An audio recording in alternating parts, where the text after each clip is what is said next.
Chairman గారు బొల్లేని రాజగోపాల్ నాయుడు గారు, మనందరం ఎంతో అభిమానించే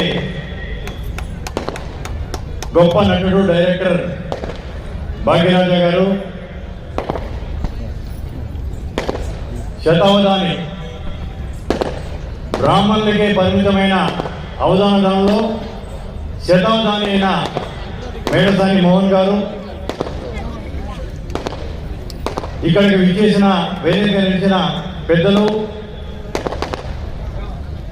కాంటినెంటల్ కాఫీ అధినేత రాజేంద్ర ప్రసాద్ గారు, ఢిల్లీ నుంచి వచ్చిన కమ్మ సంఘం పెద్ద మణినాయుడు గారు, తెలంగాణ రాష్ట్ర కమ్మ సంఘాల సమాఖ్య అధ్యక్షుడు బొడ్డురవి గారు, అలాగే ఆంధ్రప్రదేశ్ కమ్మ సంఘాల అధ్యక్షులు మండవ్ గారు,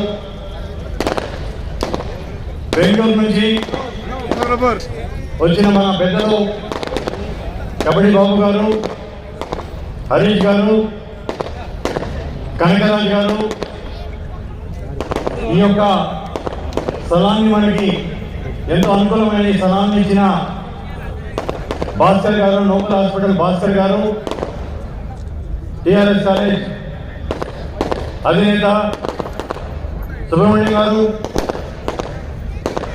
ఇక్కడికి విచ్చేసిన పెద్దలందరికీ కూడా పేరు పేరున నా యొక్క నమస్సులు. యూకే నుంచి శ్రీకరణ్ గారి యూకే కమ్మ సంఘానికి అధ్యక్షుడిగా ఉన్న లండన్ నుంచి వచ్చిన శ్రీకరణ్ గారి యొక్క సత్యమణి సరాజ్యలక్ష్మి గారికి, అలాగే అమెరికా తానా నుంచి వచ్చిన పవన్ గారికి, జితేంద్ర గారికి, ఇక్కడ విచ్చేసిన తిరుపతి, తిరువల్లూర్, చెన్నై, నగరి, చిత్తూరు, తిరుపతి, పుత్తూరు, ఇక్కడ నుంచి వచ్చిన కమ్మ బంధువులందరికీ కూడా నా యొక్క నమస్కారాలు. నేను ఒక చిన్న పద్యం చదువుతాను, మన కమ్మ వారికి అన్వయించిన పద్యం. ఇక్కడ మేడసాని మోహన్ గారి ముందు నేను ఒక పద్యం చదవడం అనేది సాహసమే. ఇందు పెరనందు లేడని సందేహం వలదు, ఎన్నెందు వెతికిన అందందు కలవారు మన కమ్మవారు.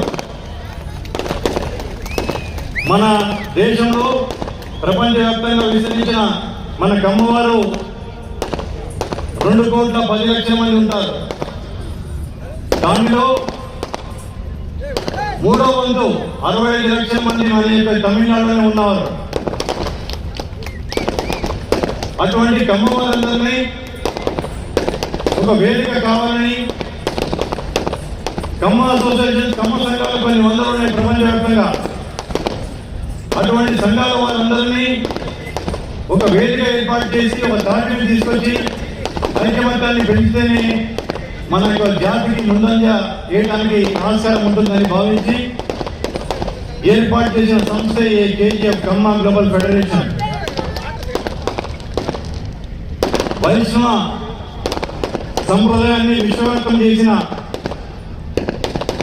రామానుజుడు పుట్టిన గడ్డ, ఈ యొక్క పవిత్ర గడ్డలో మనం ఈరోజు కమ్మ మహానాడు, తమిళనాడుకి చెందిన కమ్మ మహానాడు చేసుకోవటం అనేది నా అదృష్టంగా నేను భావిస్తా ఉన్నాను. కమ్మవారు ప్రపంచంలో అన్ని వర్గాలని సమదృష్టితో చూసి తమతో పాటు చేతోడు వాళ్ళకు అందరికీ ఉంటూ తమతో పాటు అందరినీ హక్కును చేర్చుకునే యొక్క గొప్ప సమాజం మన యొక్క కమ్మవారిది. కానీ మారిన పరిస్థితుల్లో మన సమాజం వెనుకబడతా ఉంది అన్ని రంగాల్లో. ముఖ్యంగా ఈరోజు వ్యవస్థలను శాసిస్తున్నది రాజకీయ రంగం. రాజకీయ రంగంలో మనం వెనుకబడుతున్నాం. రాజకీయ పార్టీలు కావచ్చు, రాజకీయ నాయకులు కావచ్చు, మన కమ్మవారికి చెందిన వ్యాపారస్తుల దగ్గర నుంచి ధనాన్ని ఆశిస్తున్నారు. మన కమ్మవారు నడిపే పత్రికల్లో, టీవీల నుంచి వారికి పబ్లిసిటీ ఆశిస్తున్నారు. మన కమ్మవారిని ఓట్లు ఆశిస్తున్నారు. కానీ మన కమ్మవారికి చేయడం అనేది ఏం చేయట్లేదు. అలా కాకుండా మన ఓట్లు మనం సమీకరించుకుందాం. రాజకీయాల్లో మన వారిని ముందంజలో ఉండడానికి మన ప్రయత్నాలు మనం చేద్దాం. ఒక మాట చెప్తాను, మనకి ఘనమైన చరిత్ర ఉంది. వర్తమానం పర్వాలేదు, కానీ భవిష్యత్తు ప్రశాంతకరం. ఎంత ఘనమైన చరిత్ర ఉందో అంత ఘనంగా భవిష్యత్తు ఉండాలి. మన భావితరాలకి అటువంటి భవిష్యత్తు కల్పించాలంటే కమ్మారందరూ పునరేకీకరణ కావాల్సిన అవసరం ఉంది. మనందరం సంఘటితమైతే, మనందరం ఒకటే వేదిక మీద ఒకటే గొంతుతో గలమెత్తితే ఆకాశమే మనకద్దు. మనం సాధించలేనిది లేదు. గత 3 నెలల నుంచి ఇక్కడ వివిధ ప్రాంతాల్లో మన కేజీఎఫ్ సభ్యులందరూ కూడా ఎంతో కష్టపడటం జరిగింది. గ్రామాన్ని వెళ్ళటం జరిగింది. గ్రామాల్లో మన వారికి బ్రహ్మరథం బట్టి ఆనందం బట్టి స్వాగతించారు. అదే మన యొక్క అమ్మ అనే అభిమానంతో తీసిన వారందరికీ కూడా పేరు పేరున నమస్కారాలు, ధన్యవాదాలు. మనం అన్నదాతలం. పొలాన్ని నమ్ముకొని వ్యవసాయాన్ని పండించి నలుగురికి అన్నం పెట్టి అన్నదాతలం. అటువంటి అన్నదాతలం చదువుల కోసం, అభివృద్ధి కోసం గ్రామాల నుంచి పట్టణాలకు వచ్చాం. అక్కడ నుంచి ఇంకా అభివృద్ధి కోసం పట్టణాల నుంచి విదేశాలకి వెళ్ళాం. విదేశాల్లో కూడా ఎంతో సేవ చేస్తూ, విదేశాల్లో ఉన్న అక్కడ వారికి సేవ చేస్తూ అభివృద్ధిలోకి వచ్చాం. 2 సంవత్సరాల క్రితం కమ్మ గ్లోబల్ ఫెడరేషన్ అని స్థాపించి ఒక ప్రపంచ సదస్సు ఏర్పాటు చేసుకున్నాం. దానికి అద్భుతమైన స్పందన ఉంది. 32 దేశాల నుంచి కమ్మ ప్రతినిధులు అందరూ విచ్చేశారు దానికి. అలాగే భారతదేశంలో ఉన్న అన్ని రాష్ట్రాల నుంచి ప్రతినిధులు వచ్చారు. చాలా గొప్పగా సక్సెస్ అయింది. దానికి ప్రారంభించడానికి వచ్చిన తెలంగాణ రాష్ట్ర ముఖ్యమంత్రి ప్రారంభించి రేవంత్ రెడ్డి గారు, కమ్మ అంటే అమ్మ లాంటిది, అమ్మ జ్యూస్ వల్లే మనం వాళ్ళతో పోల్చుకోగలం, వారికి ఉన్న లక్షణాలన్నీ మనకు ఉన్నాయి. ఒక జ్యూస్ ఈరోజు ప్రపంచంలో 10 నోబెల్ బహుమతులు వస్తే 10లో కనీసం 6 ఆ జ్యూస్కే దక్కుతూ ఉంటాయి. అలాగే మనం సంఘటితమైతే ఈరోజు ఇక్కడికి వచ్చిన వారికంటే కూడా తమిళనాడులో మనకి సౌత్లో చాలా మంది కమ్మవారు ఉన్నారు. తేని, విరుధనగర్, కోయిల్పట్టి, దిండిగల్ ఇటువంటి ప్రాంతాల్లో మన వాళ్ళు చాలా అధిక సంఖ్యలో ఉన్నారు. అలాగే కోయంబత్తూరు చుట్టుపక్కల కూడా మన వాళ్ళు చాలా పెద్ద సంఖ్యలో ఉన్నారు. ముఖ్యంగా తమిళనాడు అభివృద్ధిలోకి పాల్పంచుకున్న మన కమ్మవారు పెద్దలు చాలా మంది ఉన్నారు. తమిళనాడులో కూడా చాలా కమ్మ సంఘాలు ఉన్నాయి.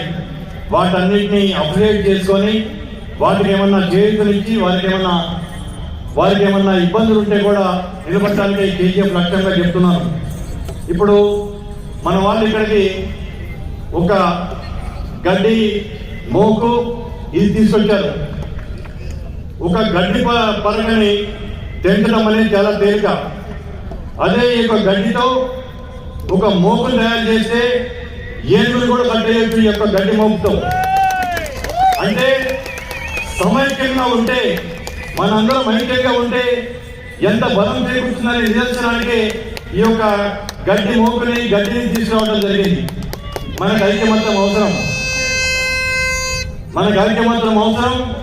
ఐక్యమత్యం కనుక ఉంటే మనము ఏదైనా సాధించగలం, ఏదైనా చేయగలం. ఇప్పుడు మాజీ చీఫ్ సెక్రటరీ రామ్మోహన్ రావు గారు ఇక్కడ వచ్చి మనల్ని అభినందించి మన గురించి మాట్లాడినందుకు ఆయనకి ధన్యవాదాలు తెలుపుతూ